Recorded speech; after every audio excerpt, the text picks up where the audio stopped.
बात ज्यादा पुरानी नहीं, पिछले साल की है, जब साबिक वजीर आजम इमरान खान और चौधरी बरादरान के दरमियान इख्तलाफात इस हद तक बढ़ चुके थे कि मुस्लिम लीग काफ ने मरकज और पंजाब में हुकूमत छोड़ने का फैसला कर लिया था, जिसका पहला वाज़ेह इशारा डिनर था जो इसी रात दिया गया जिस रात वजीर आजम इमरान खान ने अरकान असेंबली के एजाज में दिया था। यह वाज़ेह ऐलान था जिससे पहली बार कप्तान को लगा कि सूरत हाल बिगड़ रही है। अब ये वो खुद ही बताएं तो बेहतर है कि किसने मुदाखलत करके इनको रोका, और यूं साबिक वजीर आला पंजाब उस्मान बुज़दार की हुकूमत बच गई और मैं इरशाद भट्टी से शर्त जीत गया। कप्तान के उस वक्त तेज रफ्तार बाउंसर को साबिक army chief general Qamar Javed Bajwa, जो खुद भी जवानी में क्रिकेट खेलते थे और विकेट कीपर भी रहे, मुसलसल डक कर रहे हैं। अब मसला यह है कि दोनों में ना कप्तान के पास गद्दी है ना बाजवा साहब के पास छड़ी। इन्हें 2 साल बोलने पर भी पाबंदी का सामना है, मगर शायद जो इंटरव्यू परवेज इलाही ने इमरान के बाजवा साहब पर मुसलसल हमलों के बाद दिया, बोल वो जरूर रहे थे मगर लगता है जवाब किसी और का था।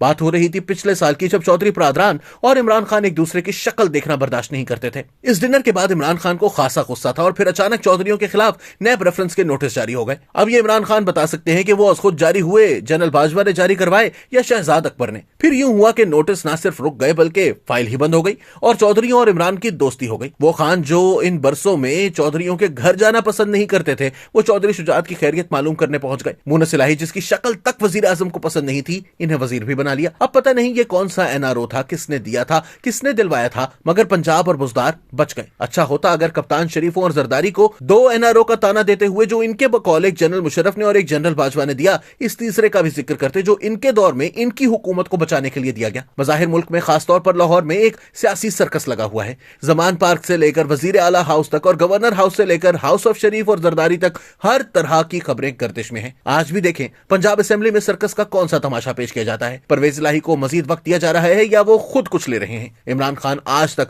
जनरल बाजवा को न सिर्फ अपनी हुकूमत गिराने का जिम्मेदार करार दे रहे हैं, बल्कि नैब को कंट्रोल करने और चेयरमैन इलेक्शन कमीशन लगाने की जिम्मेदारी भी इन्हीं के सर डाल रहे हैं। कप्तान अमर बिल मारूफ का अक्सर जिक्र करते पाए जाते हैं कि सबको हक के साथ खड़ा होना चाहिए, मगर ये तो बता दें कि हक है क्या। कल जब मियां नवाज शरीफ जनरल बाजवा को जिम्मेदार करार दे रहे थे तो इमरान खान उनका दिफा करते पाए गए। बाजवा साहब 6 साल आर्मी चीफ ऐसे ही नहीं रहे, इसमें शरीफों और कप्तान का बराबर का हिस्सा है। सबसे ज्यादा न्यूट्रल का खिताब इनको कप्तान ही ने दिया था। कप्तान की तोपों का रुख जरूर साबिक आर्मी चीफ की तरफ है, मगर चेयरमैन नैब जावेद इकबाल बाजवा साहब के इशारे पर चलते थे, तो आखिर इनके खिलाफ वो वीडियोस किसने बनाई, किसने चलाई और फिर किस चैनल पर चली। मुझे तो बस इतना पता है कि इस दौरान जब मैंने सिंध नैब के एक सीनियर अफसर से पूछा तो इसने एतराफ किया कि इस वीडियो के चलने के बाद शरीफों, जरदारी और चौधरियों के मुकदमात में तेजी आ गई थी। ये भी पर्दा चाक होना अभी बाकी है। तीसरी बात 3 इत्तेहादियों की है, यानी MQM पाकिस्तान मुस्लिम लीग, काफ और बलोचिस्तान अवामी पार्टी, जनूबी पंजाब महाज का भी इजाफा कर लें। ये सब अमर बिल मारूफ पर थे 2018 से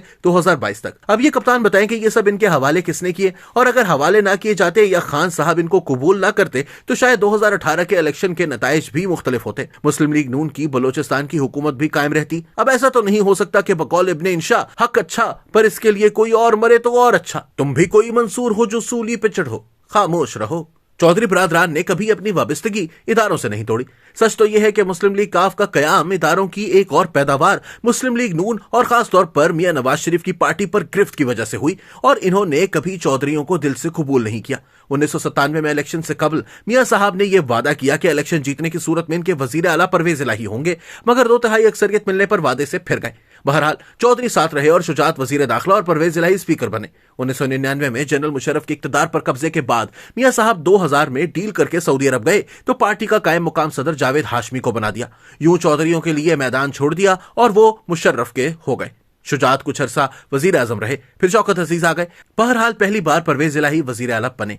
2008 में साबिक सदर आसिफ अली जरदारी ने इन्हें डिप्टी वजीर आजम तक बना दिया, जबकि मुनस इलाही को एक मुश्किल केस से बाहर निकाला, जिसका एतराफ आज भी परवेज इलाही करते हैं। जरदारी साहब और परवेज इलाही के दरमियान पिछले साल एक गेम प्लान तैयार हुआ था, मगर ये जनरल बाजवा ही थे जिन्होंने न सिर्फ बुज़दार को बचाया, चेयरमैन सेनेट सादिक संजरानी को बचाया, बल्कि खुद इमरान खान को बचाया। अलबत्ता यह सवाल अपनी जगह बहुत अहम है कि वो जब ये सब कर रहे थे तो आइन की किस शक और किस कानून के तहत कर रहे थे। अगर इमरान का सच ये है कि इन सारे तहादियों को इनसे छीनकर PDM की गोद में बाजवा साहब ने डाला, तो फिर यह भी तो ठीक है ना कि 2018 में इनको कप्तान की गोद में भी इन्होंने ही डाला था।